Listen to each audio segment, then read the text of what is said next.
Hobart, Australia. On September 16, the Federation of Malaysia, a country widely regarded as a Southeast Asia success story, will celebrate its 60th anniversary. While neighbours such as Indonesia, Thailand and the Philippines have suffered military coups and a heavy toll from civil strife, Malaysia has only experienced one episode, the May 13, 1969 ethnic riots.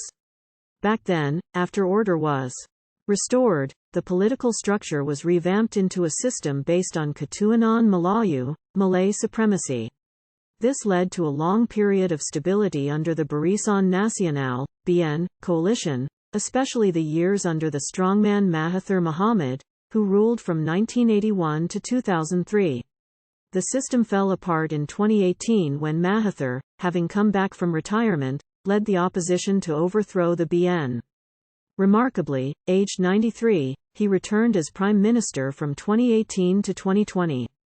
In November last year, after an inconclusive election, Anwar Ibrahim, long seen as a Muslim Democrat by the West, was asked by the king to form a coalition government.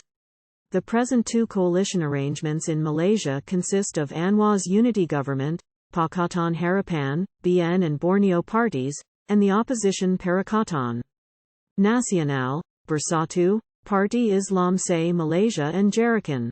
The biggest takeaway from the November 2022 election was the Green Wave, or the rise of political Islam and Parti Islam Se Malaysia, PA.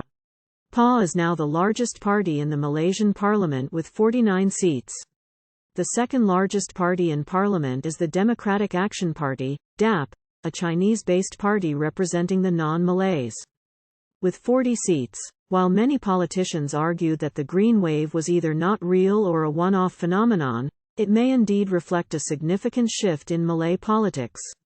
More and more Malays, especially in the younger demographic, are backing arguments that Malaysia's future lies in PAS' vision for the establishment of a Malay Islamic state. This was confirmed in the recent August 12 state elections, held across 6 states on the Malay Peninsula. The results indicate that PA not only retained the Malay votes captured in November 2022 but increased their overall support by about 5 to 7% among the Malay voters.